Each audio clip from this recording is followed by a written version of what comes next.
मैं भारतीय जनता पार्टी के जिला अध्यक्ष हूँ। पहले मैं रामपुर ब्लॉक का प्रमुख रह चुका हूँ। इसके पहले हमारी पत्नी मंजू देवी जिला परिषद कैमूर की उप चेयरमैन रह चुकी हैं। अभी मैं भारतीय जनता पार्टी का जिला अध्यक्ष हूँ। मनोज जी, चुनाव के तैयारियां, चुनाव के मुद्दे किस विचार पर, किस तरह से? हम लोग चुनाव यहाँ विकास करने के लिए आए हैं। हम लोग देखे हैं कि यहाँ विकास का कमी है, तो हम लोग जब यहाँ चुनाव, अगर यहाँ की जनता अगर हमको सपोर्ट करती है, यहाँ चुनाव जीतते हैं, जनता का जो भी काम है, शिक्षा हो, स्वास्थ्य हो, बिजली हो, रोड हो, चाहे रोजगार का जो समस्या है, हम लोग चाहेंगे कि ज़्यादा से ज़्यादा जो है हम लोग यहाँ पर व्यवस्था करें। मनोज जी, जिस तरह से आप जिला पार्षद के प्रत्याशी हैं, आपके पंचायत जिस पंचायत में हम लोग गए, कहीं ना कहीं देखा गया कि महिलाओं को शिक्षा का बहुत बड़ा अभाव है। यदि आप चुनाव जीतते हैं तो सबसे पहला शिक्षा को लेकर क्या करेंगे? सबसे पहले हम लोग तो चाहेंगे, देखिए हम लोग का तो जो पार्टी का भी नीति है, सबको शिक्षित करना है। और हम लोग के लिए महिला पुरुष एक बराबर हैं, क्योंकि आप देख रहे हैं हमारे देश की जो बच्चियां हैं जो है, कोई पायलट है तो कोई बॉर्डर पर जाके अपना सुरक्षा कर रही हैं। तो महिला जो है पुरुष से कम नहीं है, इसलिए हम लोग उन लोगों को भी ज़्यादा मतलब शिक्षित करने का काम करेंगे। पार्षद जी, जिस तरह से देखा जाए तो आप एक युवा हैं, युवाओं के लिए क्या सोच रखे हैं? क्योंकि युवा एक हौसला अफजाई करने का भी काम करते हैं, युवा रीढ़ की हड्डी भी होते हैं, उनको कैसे आप देख रहे हैं? हम तो यही देख रहे हैं कि हमारे जितना भी युवा वर्ग के लोग हैं, चाहे किसी समाज के लोग हैं, इस क्षेत्र के जो भी लोग हैं, सभी लोग शिक्षित हों। और अपने जो भी हमारे मतदाता मालिक हैं, उनसे भी मैं यही आग्रह करता हूं कि आप लोग भले ही खेती करिए, मजदूरी करिए, कहीं से पैसा कमाइए, लेकिन अपने बच्चों को स्कूल भेजिए, क्योंकि शिक्षा ही एक ऐसा कुंजी है कि उससे कोई भी ताला खोला जा सकता है। अगर हमारे बच्चे जितना ही शिक्षित यहाँ होंगे, आगे बढ़ेंगे, तो हमारा और हमारे इससे पूरे ज़िले का नाम होगा। यही मेरा सोच है। पार्षद जी, जिस तरह से देखा जाए तो स्वास्थ्य के क्षेत्र में क्या बात कर रहे हैं? क्योंकि कोविड-19 अभी कुछ दिन बीता भी नहीं कि कहीं ना कहीं देखा जाता है हॉस्पिटल का अभाव, कहीं बेड का अभाव, कभी किसी चीज़ से मरीज परेशान होते थे, ऑक्सीजन का अभाव, कई चीज़ों के अभाव थे, उसी के लिए लोग परेशान रहे। तो स्वास्थ्य के क्षेत्र में क्या बात है? सबसे पहले तो आपसे बता देना चाहता हूँ कि जो इस सरकार ने स्वास्थ्य का जो भी सुविधा किया है, तो मान लीजिए जो कोरोना महामारी इतना बड़ा आया है, और दूसरे देश में आप अगर देखिएगा तो उसके तुलना में बहुत कम यहाँ क्षति हुआ है, क्योंकि हमारे माननीय प्रधानमंत्री जी और बिहार की सरकार और केंद्र की सरकार हर तरह के सुविधा मुहैया कराई है। ये बहुत बड़ा आपदा आया था, इसलिए। मेरा नाम संजय सिंह हुआ, पुष्पा देवी के पति हुए हम। मोहनिया भाग 3 से जिला परिषद उम्मीदवार हैं पुष्पा देवी। जिला पार्षद का चुनाव लड़ रहे हैं, मुद्दा क्या है जनता के बीच इस बार अपने पंचायत में? जो भी विकास कार्य अधूरा पड़ा हुआ है, उसको हम लोग जीत करके उसको पूरा करेंगे।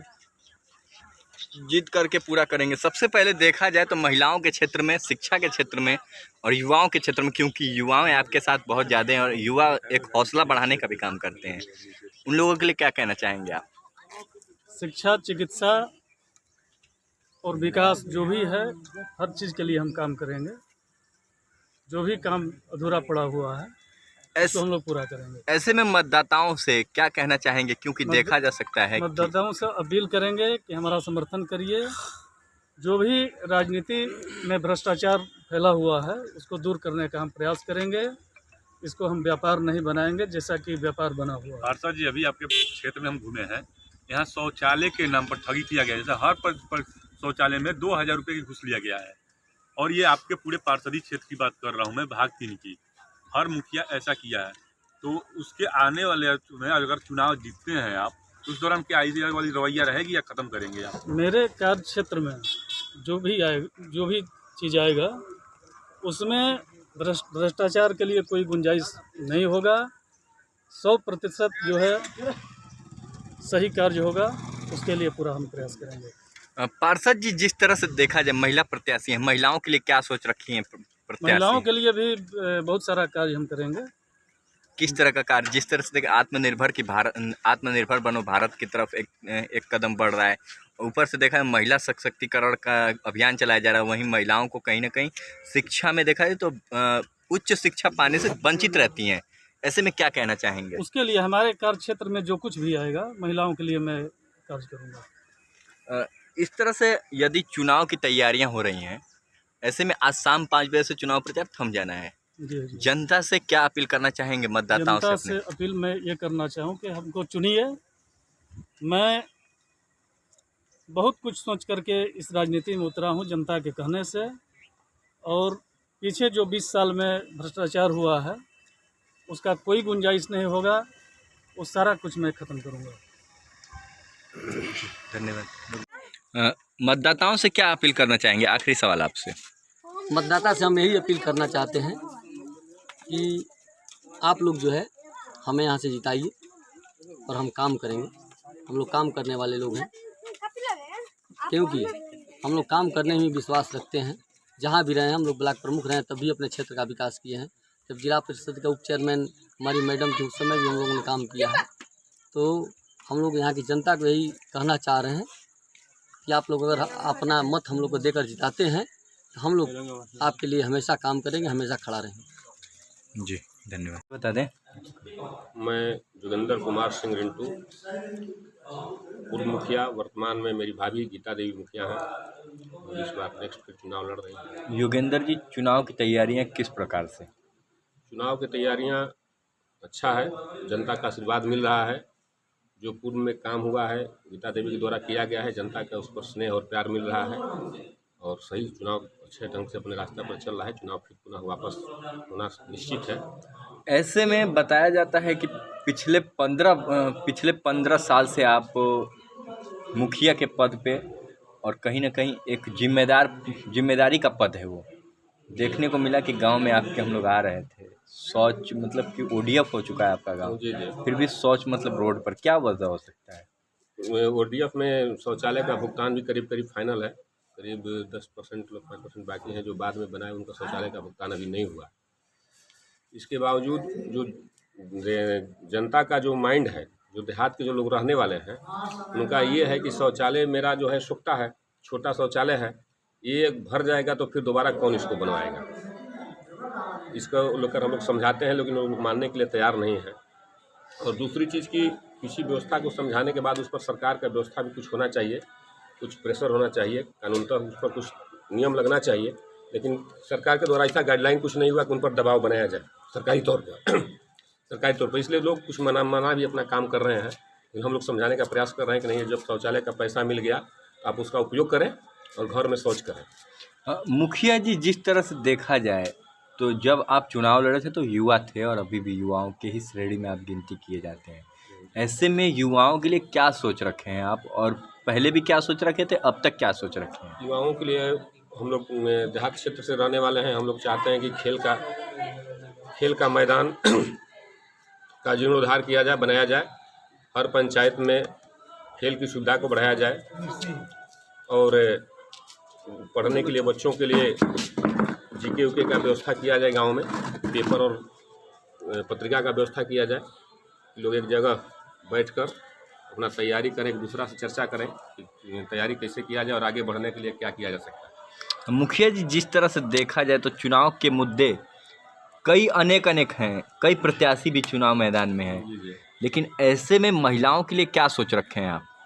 महिलाओं के लिए है कि सबसे पूर्णतः हम लोग हैं कि सभी महिला साक्षर हों और एक्टिव हों, और जो भी सामाजिक सेवा है, जो समाज में महिला के लिए सुविधा जो सरकार द्वारा जो चलाई जा रही है, उसको भरपूर उसके पास दिया जाए और उसको समझाया जाए, जिससे कि उसका विकास हो सके, वो अपने शक्ति को, अपने अधिकार को समझ सके, जो समाज में उसका एक प्रभाव पड़े कि महिला के लिए सरकार ने ये कानून बनाया है, मैं उसका पालन करूँगा, उसका अधिकार लूँगा, इसलिए इसका जागरण किया जा रहा है। ऐसे में कोविड-19 अभी कुछ समय बीता भी नहीं है, और ऐसे में देखा जा सकता है कि लोगों ने पलायन करके वहाँ से मजदूर आए हुए थे, जो कि बाहर प्रवासी मजदूर, और उन लोगों को आपके द्वारा कितने कार्य मनरेगा में दिए गए? हम लोग यहाँ जो मजदूर आए थे, जो सरकार की व्यवस्था थी, जो क्वारंटाइन सेंटर बनाया गया था, प्रखंड स्तर पर बनाया गया था, और जो लोग पंचायत में उनका सेवा हम लोग घर पे अपना जो भी हो सका, साबुन, बेड, जो व्यवस्था दिया गया स्कूल में बैठा कर किए, और जो मनरेगा का काम चला उसमें भरपूर सहयोग उनका मिला और उनको काम दिया गया। जो इच्छुक थे लोग, जो गरीब लोग थे, वो काम करने के लिए इच्छुक थे, वो अपना काम जाकर रोजगार गारंटी में अपना काम किए, और हमको लगता है कि 50% से अधिक लोग काम किए, बाकी लोग घर पे रह गए, काम नहीं किए। जो काम करने लायक है वही काम किए। करीब 15 साल से मुखिया, जी। और बात रही स्वास्थ्य के क्षेत्र में, यहाँ पे अगर स्वास्थ्य की बात करते हैं तो दुर्दशा की देखने को मिलता है, क्योंकि कोविड-19 और उसी में दुर्दशा स्वास्थ्य के क्षेत्र में। उसमें अब यदि मुखिया बनते हैं तो सबसे पहला स्वास्थ्य के क्षेत्र में क्या कार्य होगा आपका? हमारा जो पंचायत है कट्ठेज पंचायत, NH 32 और NH 32 के बीच में स्थित है। हमारे पंचायत के चारों तरफ जितने भी पंचायतें हैं वहाँ पर उप स्वास्थ्य केंद्र का निर्माण हो चुका है। हमारे पंचायत में अभी उप स्वास्थ्य केंद्र का निर्माण भी नहीं हुआ है। मैंने अपने प्रयास करके अपने पंचायत में अतिरिक्त स्वास्थ्य केंद्र के लिए यहाँ पंचायत समिति और जिला स्वच्छता समिति से पास कराकर पटना भेज दिए हैं। हमको लगता है कि इस महीने के लास्ट में वहाँ से अप्रूवल हो जाएगा और हमारे पंचायत में अतिरिक्त स्वास्थ्य केंद्र का निर्माण हो जाएगा। ऐसे में चुनाव की तैयारियां में आप खुद हैं, युवाओं के लिए आपने बताया शिक्षा के ऊपर किस तरह से आप फोकस करेंगे यदि चुनाव जीतते हैं? चुनाव जीतने के बाद शिक्षा के लिए हम लोग बच्चों को जो तैयारी कर रहे हैं उनको समझा रहे हैं, और जो भी पंचायत के स्तर से सुविधा सरकार का जो गाइडलाइन होगा उसका हम लोग पालन करेंगे, और उनके एक जेहन में डालेंगे बच्चों के लिए कि आप ऐसे तैयारी करें, समझाएंगे और आगे भेजा जाएगा कि नहीं तुम अब यहाँ पढ़ो, ये लिखो, ये सब करेंगे। और ऐसे में देखा जाता है कि चुनाव 3 बार से आप यहाँ पे जीतते लगातार आ रहे हैं, और 3 बार से आप लगातार जब जीत रहे हैं, 15 साल से आप मुखिया, और ऐसे में कहीं ना कहीं देखा जाए तो विकास स्तर बढ़ता हुआ दिख रहा है, और लोगों के बीच शिक्षा की बात किया जाए तो शिक्षा कहीं ना कहीं शिक्षित यहाँ पे नहीं हो पाते हैं लोग। क्या वजह हो सकती है मुखिया जी? देखिए 10 साल हम 2006 से मुखिया हैं, 10 साल मैं रहा। जब महिला सीट हो गया तो मेरी भाभी मुखिया हैं, क्योंकि मेरा परिवार सब सर्विस में है, और जनता का स्नेह और प्यार मिला। मैं गीता देवी के रूप में फिर आज जनता के बीच में सेवा करने के लिए जनता मौका दी। रहा बात की पंचायत की जो जनता उसका आशीर्वाद स्नेह प्यार लगातार मिलता रहा, और लोगों का आशीर्वाद रहा। उस आशीर्वाद के आधार पर हम लोगों का सहयोग किए, जो हो सका पंचायत के द्वारा, एक मुखिया के द्वारा जो भी हो सका, चाहे युवा हो, चाहे महिला हो, चाहे शिक्षित हो, चाहे शिक्षित हो, हमने उसको आगे बढ़ाने के लिए प्रयास किया, और आगे लोग बढ़ रहे हैं। और विकास की बात है तो हमारे यहाँ आज भी मनरेगा में वनरक्षी के रूप में कम से कम 125 मजदूर काम कर रहे हैं। आप कट्ठेज पंचायत के किसी भी रोड में इन कीजिएगा, दोनों तरफ वृक्ष का सेवा मिलेगा, और वृक्ष मेरा तैयार हो गया। 90% वृक्ष हम लगाने में सफल रहे हैं, और उसका सुबह हमारे रोड पर आप देख रहे होंगे कि मनरेगा का पेड़ हमारे चारों तरफ रोड पर लगा हुआ है। कोविड-19 के दौरान मुख्यमंत्री जी की तरफ से हर पंचायत में कुछ मुद्रा आए थे, जो कि मास्क, सैनिटाइजर, साबुन के लिए आए थे। क्या हुआ, किस तरह से आपने क्या किया? हम लोग जो सरकार का गाइडलाइन था कि हर घर में हर प्रत्येक परिवार को 6 मास्क और सैनिटाइज़र की व्यवस्था किया जाए, हमने जो गाइडलाइन था उसको हम लोग भरपूर वार्ड वाइज उसका व्यवस्था की, और वार्ड वाइज दरवाजे पर जाकर उसका वितरण कराए, वार्ड सदस्य के माध्यम से बांटा गया। ऐसे में मतदाताओं से क्या अपील करना चाहेंगे, क्योंकि आप खुद भी चुनाव मैदान में आप? मतदाताओं से ही आशा रखें कि हम आपके साथ हर सुख दुख में खड़ा है, और आपका सहयोग और प्यार 15 सालों से मिल रहा है। आगे काम करने के लिए अभी इच्छा है, जो बाकी है उसको पूरा करेंगे, और मैं जनता से ही चाह रहा हूँ कि उनका आशीर्वाद पुनः मिले, जो शेष काम है उसको बाकी है उसको पूरा किया जा सके। ठीक, धन्यवाद।